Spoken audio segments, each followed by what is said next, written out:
Olá, sétimo ano! E agora, na nossa segunda aula de hoje, nós vamos trabalhar com os exercícios sobre leitura, interpretação de gráfico, de barras ou colunas e de linhas. Então, a gente trabalhou com todos os tipos de gráfico, né? Fazendo a leitura, também a interpretação de cada um deles.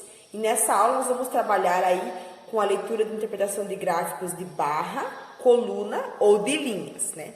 Então, lá na página 32 do nosso livro de atividades.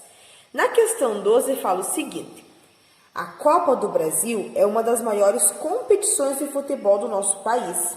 Nós vamos observar aqui o gráfico, né, com a quantidade de times de futebol de cada região que participaram dela em 2018.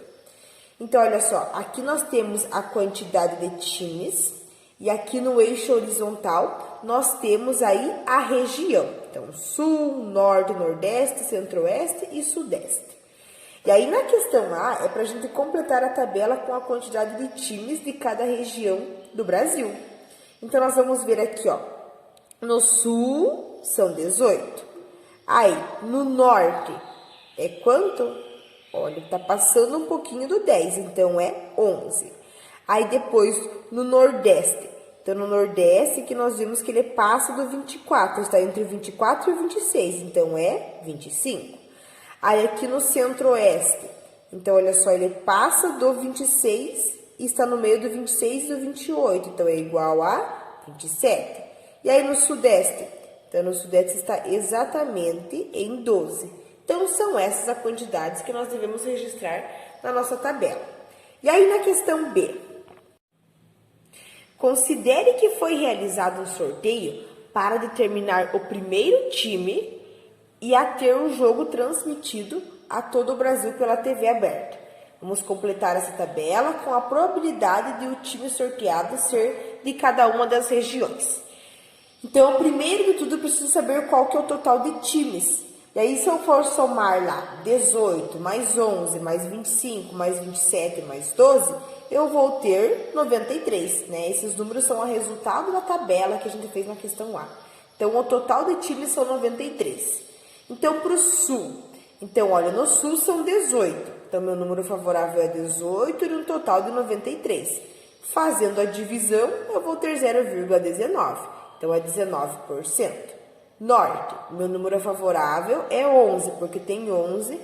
A quantidade de times no norte é 11. Então, é 11 do total de possibilidades, que é 93. Fazendo a divisão, eu vou ter 0,12. E isso corresponde a 12%. No nordeste, são 25. Então, o meu número favorável é 25, de um total de possibilidades que é 93. Fazendo a divisão, eu vou ter aproximadamente 0,27. E isso corresponde a 27%. Do centro-oeste, o meu número favorável é o 27, de um total de possibilidades que é 93. Fazendo a divisão, eu vou ter aproximadamente 0,29. E isso corresponde a 29%. E daí do sudeste, então o meu número favorável é 12, de um total de possibilidades que é 93. E aí, fazendo a divisão, eu vou ter 0,13. Isso corresponde a 13%.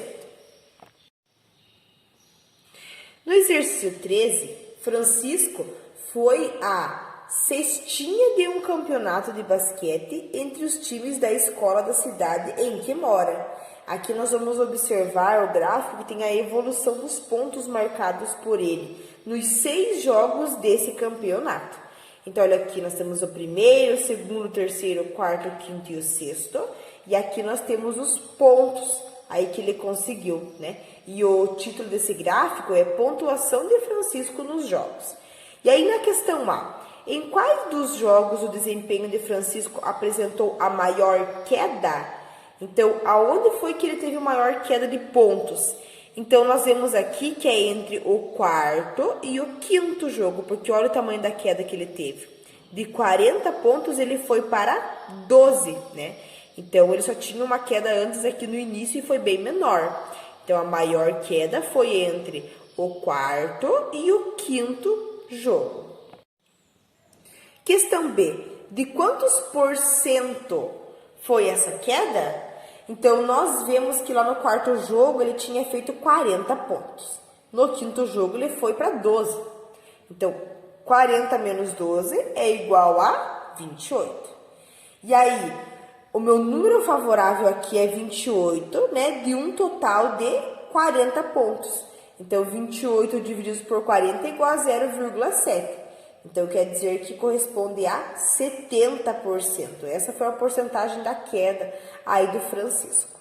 Na questão C, em quais dos jogos o desempenho de Francisco foi maior do que a média dos pontos que ele marcou? Então, primeiro eu preciso calcular qual que é a média para ver qual foi o jogo, né?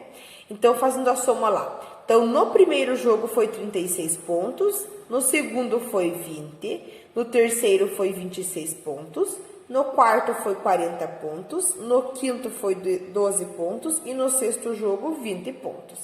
Então, eu vou dividir por quanto?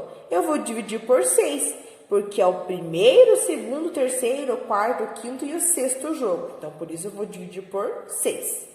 Fazendo a soma aqui, 36 mais 20 mais 26 mais 40 mais 12 mais 20, eu vou ter 154. Aí eu vou dividir esse valor por 6. Isso vai ser aproximadamente 25,7. Então, observando o gráfico, né? No qual dos jogos aí que o desempenho do Francisco ele for maior do que a média. Tem que ser maior que esse valor, 25,7. Então, no primeiro jogo, ele teve 36 pontos. Então, já é maior. No terceiro jogo, ele teve 26 pontos. Então, já é maior que 25,7. E no quarto jogo, ele teve 40 pontos. Então, também é maior que 25,7. Então, quer dizer que foi no primeiro, no terceiro e no quarto jogo aí que o desempenho dele foi maior que a sua média. Exercício 14. A Secretaria de Esportes de um município quer saber qual que é o esporte preferido pelos moradores acima de 18 anos para organizar torneios para o desenvolvimento desse esporte na região. E o município ele tem 1.520 moradores acima de 18 anos. E desses foram escolhidos 20 de cada um dos 6 bairros da cidade para responder à pesquisa. E aí na questão A, qual foi a população considerada para essa pesquisa? Então, olha só, nós vemos ali que o total seriam 1.520 moradores acima de 18 anos. Então, é essa população aí que foi considerada para essa pesquisa. E aí, na questão B, qual foi a amostra, né? Então, a amostra, ali ele fala que é 20 de cada um dos 6 bairros. Então, seria 20 vezes 6, porque é 20 morador de cada bairro. Então, 20 vezes 6 é igual a 120 moradores. E aí, para finalizar nossa aula de hoje, nós também vamos aí terminar aquela pesquisa em que a gente iniciou na semana passada, né? Então, a gente resolveu fazer uma pesquisa aí sobre o consumo de frutas da nossa turma, né? Do 7º ano. E aí, eu encaminhei para vocês as perguntas no particular e vocês me responderam. E aí, só hoje eu consegui passar para vocês porque teve alguns alunos que demoraram um pouquinho para responder. Então, as respostas foram essas. Todos os dias, 2 pessoas falaram que consomem. Quase todos os dias, ou dia sim e dia não, também são 2 pessoas. Uma vez por semana, 3 pessoas responderam. Uma vez a cada 10 dias, 1 aluno. Uma vez a cada 15 dias, 1 aluno. Uma vez por mês, 1 aluno respondeu que sim. Eventualmente, 4. E não consome apenas 1 aluno. Então, aqui desse lado, vocês vão colocar qual que é a porcentagem. Então, como que vocês vão calcular? Digamos que eu fosse calcular a porcentagem dos alunos que responderam que comem frutas todos os dias. Então, o meu número favorável é 2, de um total de possibilidades que são 15, porque são 15 alunos que nós temos no 7º ano, né? Então, aí eu ia dividir 2 por 15 e o número decimal eu ia escrever a porcentagem.